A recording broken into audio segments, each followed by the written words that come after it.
बिस्मिल्लाहिर्रहमानिर्रहीम। अस्सलाम वालेकुम। आज हम पेपरा रूल्स का पार्ट 3 पढ़ेंगे।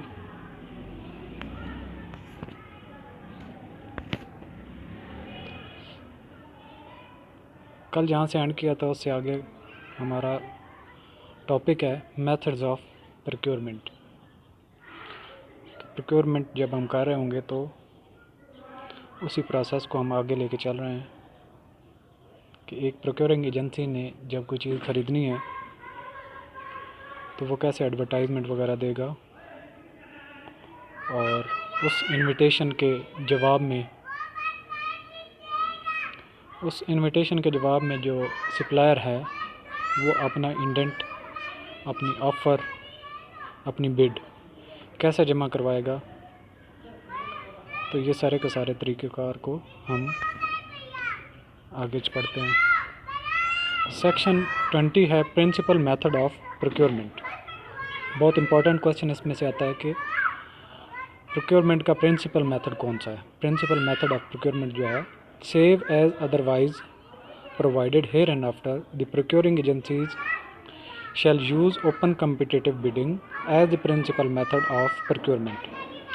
याद रखने वाली बात यह है कि ओपन कम्पिटिटिव बिडिंग जो है ये प्रिंसिपल मेथड ऑफ प्रोक्योरमेंट है for the procurement of goods, services and works. और इसमें तीनों चीज़ें शामिल हैं। आप ये क्वेश्चन भी यहाँ से बन सकता है कि ओपन कम्पिटिटिव बिडिंग या प्रिंसिपल मेथड ऑफ प्रोक्योरमेंट में कौन कौन से चीज़ें आती हैं, गुड्स, सर्विसेज और वर्क्स, नन ऑफ दीज। तो आपका क्लियर होना चाहिए गुड्स, सर्विसेज एंड वर्क्स तीनों आते हैं। प्रिंसिपल मेथड ऑफ प्रोक्योरमेंट कौन सा हुआ? Open competitive bidding is the principal method of procurement. Section 21 है ओपन कम्पिटिटिव बिडिंग जो हैं ये कैसे होती हैं, और ये सेक्शन भी आपने प्रोविजंस भी इसकी याद रखनी है। Subject to the provisions of rules 22 to 37 22 से लेकर 37 तक, the procuring agencies shall engage in open competitive bidding if the cost of the object to be procured is more than the prescribed financial limit which is applicable under sub clause of number 1 of clause B of the rule 42। जब rule 42 हम पढ़ेंगे पेपरा का तो उसमें आपको detail में ये बताएगा कि कौन सी फाइनेंशियल लिमिट्स हैं और कैसे उसकी प्रोक्योरमेंट करनी है। तो यहाँ पे बात जो याद रखने वाली है कि ओपन कम्पिटिटिव बिडिंग का जो प्रोसीजर है इसकी प्रोविजंस पेपरा रूल में कहाँ से कहाँ तक है, 22 से लेके 37 तक। और ये क्वेश्चन आया हुआ है लास्ट एग्जाम में। सेक्शन 22 है सबमिशन ऑफ बिड्स। अब सप्लायर जो है अपनी बिड जमा करवाना चाहता है तो वो क्या तरीक़ेकार अख्तियार करेगा बिड जमा करवाने के लिए। सब रूल 1 है 22 का sub rule 1, the bid shall be submitted in sealed package. कैसे? सील्ड पैकेज और packages in such a manner that the contents are fully enclosed and can not be known until duly open. तो यहाँ पे भी question आता भी रहा है, बनता भी है। The bid shall be submitted in sealed packages. Sealed packages और इनक्लोज होने चाहिए, और इस तरीके से इनक्लोज होने चाहिए कि वो पढ़ी ना जा सकें, देखी ना जा सकें। सब सेक्शन 2 है a procuring agency shall specify the manner and the method of submission and receipts of bids in an unambiguous and clear manner in the bidding documents।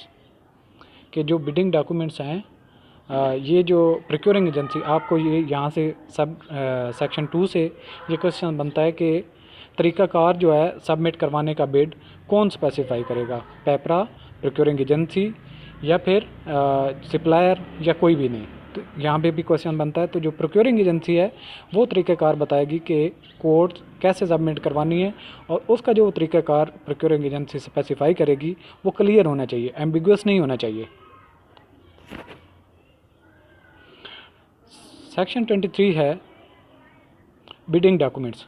कि जो बिडिंग के डॉक्यूमेंट्स हैं उसमें क्या क्या शामिल होगा जो सप्लायर ने सबमिट करवाना होता है।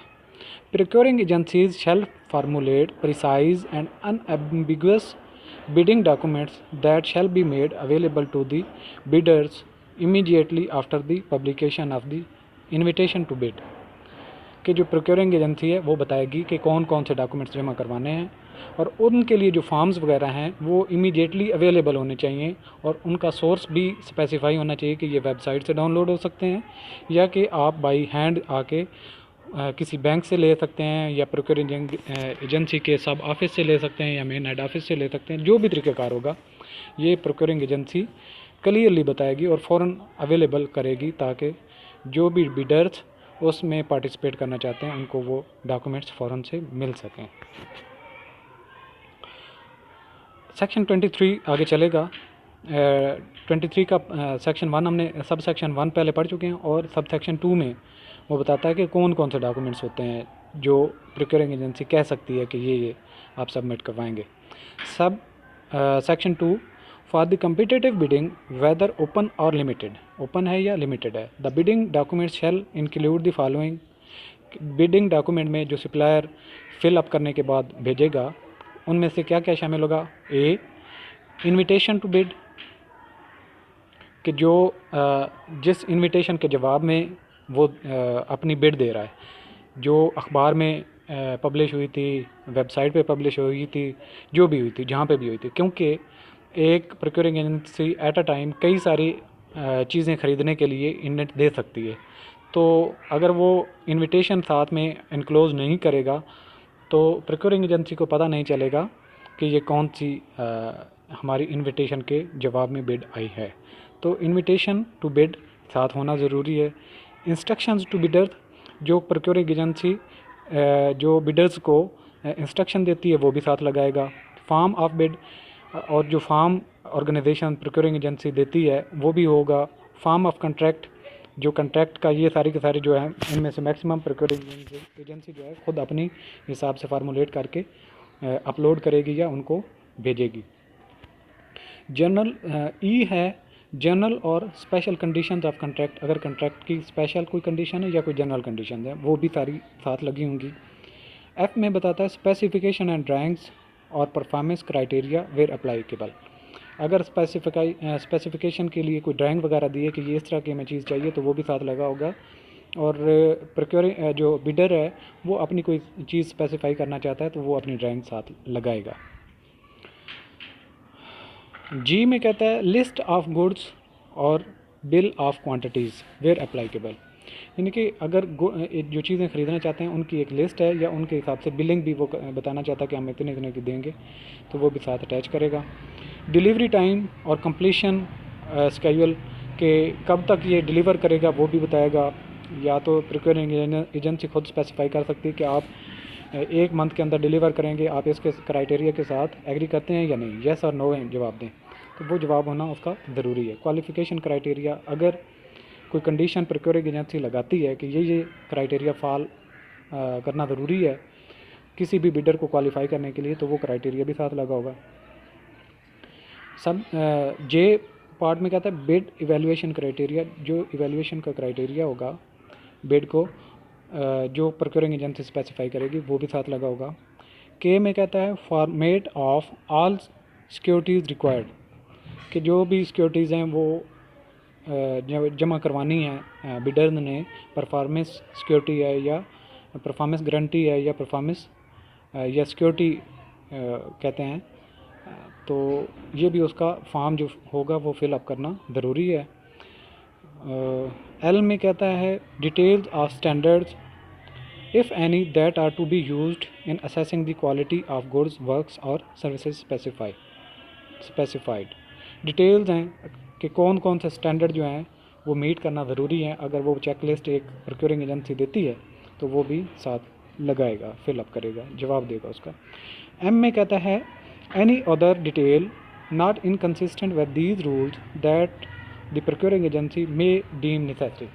इनके अलावा भी जो प्रोक्योरिंग एजेंसी है वो कह सकती है कि आपने ये डॉक्यूमेंट जमा करवाने हैं, लेकिन ऐसी कंडीशन कोई भी नहीं लिखेगी जो इन पेपरा रूल्स को ओवरलैप करे या उनको डेविएट करे अब सेक्शन 23 का सब सेक्शन 3 है, any information that becomes necessary for bidding for or for bid evaluation after the invitation to bid or issue of the bidding documents to the prospective bidder shall be provided in the timely manner and on equal opportunity basis. Where notification of such change, addition, modification or deletion becomes essential, such notification shall be made in a manner similar to the original advertisement. Simple सी बात इसमें कह रहा है कि अगर आपने procuring agency ने ऐड दिया था कि हमें ये चीज़ चाहिए थी, लेकिन बिड भी हो चुके, इनविटेशन दे चुके हैं, अखबार में पब्लिश हो चुका है, लेकिन उसके बाद ऑर्गेनाइजेशन को पता चलता है कि हमें जो चीज़ चाहिए उसमें थोड़ी सी कुछ एडिशनल चेंज होनी चाहिए, क्वालिटी होनी चाहिए, या कोई चीज़ डिलीट, कोई चीज़ एक्स्ट्रा उन्होंने पब्लिश करते जो गलती हो गई उसको ख़त्म करना चाहिए। तो इस तरह का जब कोई प्रोक्योरिंग एजेंसी डिसीजन कर लेती है तो वो सब के सब जो बिडर्स हैं उनको टाइमली बताएगी, इंटीमेट करेगी, और इसी तरीके से इंटीमेट करेगी, यानी कि अमेंडमेंट अगर कोई पब्लिश होती है तो वो जिस तरीके से अखबार में आपने एडवर्टाइजमेंट दिया था इसी तरीके से उस ऑर्डर में जो इनविटेशन है उसमें कोई चेंज करते हैं तो वो भी उसी तरीके से जैसे आपने अखबार में ओरिजिनल एडवर्टाइजमेंट दी थी इसी तरीके से आपने चेंज भी देनी है ताकि सब सप्लायर्स को, बिडर्स को पता चल सके। सेक्शन 23 का सब सेक्शन 4 है, procuring agencies shell standard bidding document shall use standard bidding documents as and when notified by regulation by the authority, provided that bidding documents already in use of procuring agencies may be retained in their respective usage to the extent they are not inconsistent with these rules until such time that the standard bidding documents are specified by the regulations।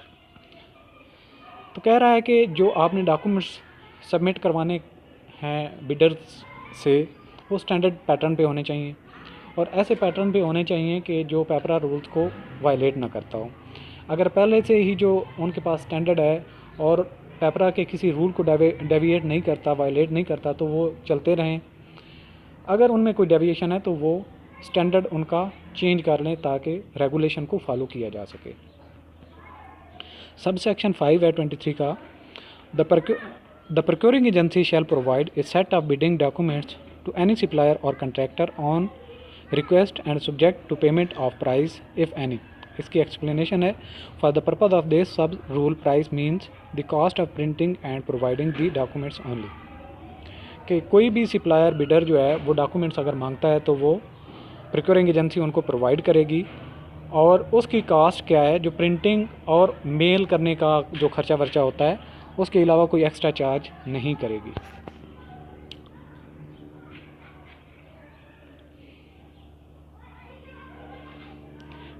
Section 24 है, reservations and performance. Sub section 1 है, procuring agencies shall allow all prospective bidders to participate in procuring procedure without regard to nationality except in case in which any procuring agency decides to limit such participation to national bidders only or prohibit participation of bidders of some nationalities in accordance with the policy of the federal government documents under the bid evaluation criteria। तो कह रहा है कि ये procuring agency के पास right है कि वो नेशनली करना चाहती है या इंटरनेशनली। अगर करती है तो उसमें वो किसी को लिमिट नहीं करेगी कि इंटरनेशनल जो बिडर है वो पार्टिसिपेट ना कर सके, सिवाय इसके कि अगर फेडरल गवर्नमेंट ने किसी ऐसे कंट्रीज़ पे पाबंदी की हुई है कि वो हमारे कोई भी बिड वगैरह होती है उसके जो बिड सबमिट नहीं करवाएगा किसी भी इनविटेशन के जवाब में। उनमें हो सकता है कि अफ़गानिस्तान, लेट्स सपोज है, इंडिया है, तो उनको लिमिट कर दे कि प्रोक्योरिंग जो प्रोसेस है उसमें कोई भी इंडियन नेशनैलिटी का जो बिडर है, सप्लायर है, वो पार्टिसिपेट नहीं कर सकता। तो ऐसी कंडीशन पे ये राइट जो है ये प्रोक्योरिंग एजेंसी के पास होता है। 24 का सब सेक्शन 2 है, रिजर्वेशन एंड प्रेफरेंस का। Procuring agencies shall allow for a preference to domestic और national suppliers or contractors in accordance with the policies of the federal government, the magnitude of price reference preference to be accorded shall be clearly mentioned in the bidding documents under the bid evaluation criteria। कि अगर national और international दोनों participate कर रहे हैं और preference किसको दिया जाएगा, तो नेशनल सप्लायर बिडर को या इंटरनेशनल को, जिसको भी प्रेफरेंस बेस्ड ऑन क्वालिटी या प्राइस की कोई कंडीशन अगर प्रोक्योरिंग एजेंसी लगाना चाहती है तो वो लगा सकती है कि हम डोमेस्टिक या नेशनल जो बिडर हैं उनको प्रेफरेंस करेंगे। अगर उसको प्रेफरेंस नहीं करते तो फलाना जो कंट्री है वहाँ की अगर कोई चीज़ हमें प्रोवाइड करेगा तो हम उसको प्रेफरेंस करेंगे। तो इस तरह की जो कंडीशन होगी वो प्रोक्योरिंग एजेंसी लगा सकती है। सेक्शन 25 है बिड सिक्योरिटी। ये बहुत इंपॉर्टेंट आता है। बिड सिक्योरिटी, परफॉर्मेंस सिक्योरिटी, ये दोनों में थोड़ा सा फ़र्क है, आपने याद रखना है इनको और रट्टा लगा लेना है। बिड सिक्योरिटी है जब आप बिड सबमिट करवाते हैं तो उसकी security, the procuring agency may require the bidders to furnish a bid security not exceeding 5% of the bid price। यहाँ पे आप ये याद रख लें, जब आगे परफॉर्मेंस सिक्योरिटी आएगी तो वो भी आपको बता दूंगा। 10% वो होती है और ये 5% है। आपने ये याद रखना है कि बिड सिक्योरिटी जो बिड प्राइस है उसकी 5% से ज़्यादा नहीं होनी चाहिए। 5% बिड सिक्योरिटी, यानी कि जब आपका इनिशियल प्रोसेस होता है बिड देने का तो सप्लायर को वो कंडीशन लगा सकते हैं कि जो भी इसमें पार्टिसिपेशन करना चाहता है तो 5% ऑफ बिड प्राइस वो जमा करवाएगा।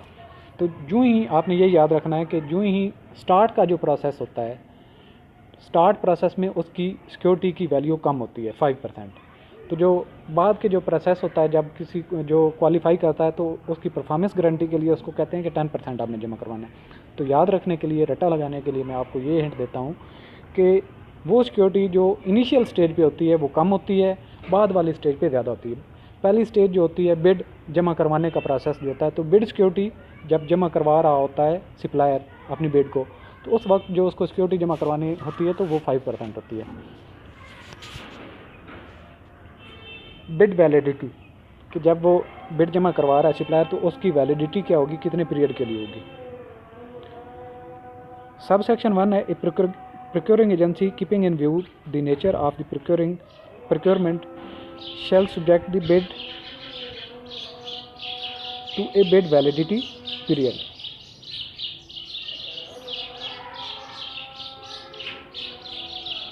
कि जो प्रोक्योरिंग एजेंसी है वो वैलिडिटी मांग सकती है कि आपने इतने पीरियड तक की वैलिडिटी देनी है या इतने पीरियड तक की इस डेट तक के लिए आपने वैलिडिटी का टाइम पीरियड देना है।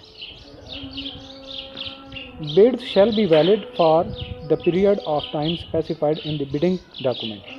कि किस ये जो बिड है जो कितने पीरियड तक वैलिड है, ये सप्लायर जो है अपनी बिड में मेंशन करेगा। सब सेक्शन 3 है the procuring agency shall ordinarily be under an obligation to process and evaluate the bid within the stipulated bid validity period. यानी कि ये जो प्रोक्योरिंग एजेंसी होती है इसकी ये जिम्मेदारी बनती है कि जो सप्लायर ने बिड का टाइम दिया हुआ है उसके अंदर अपने प्रोसेस करे। However, under exceptional circumstances and for the reason to be recorded in writing, if any extension is considered necessary, all those who have submitted their bids shall be asked to extend their respective bids validity period।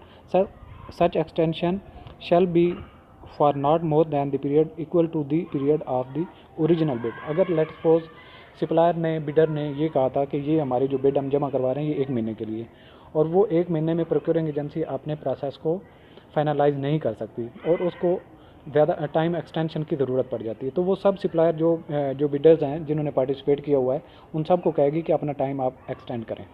लेकिन जो extension है, जितना time उन्होंने पहले मांगा था आपने कि 1 महीने के लिए आपने बिड देनी है, तो 1 महीने से ज़्यादा के लिए आप उनको नहीं कह सकते कि टाइम को एक्सटेंड करें।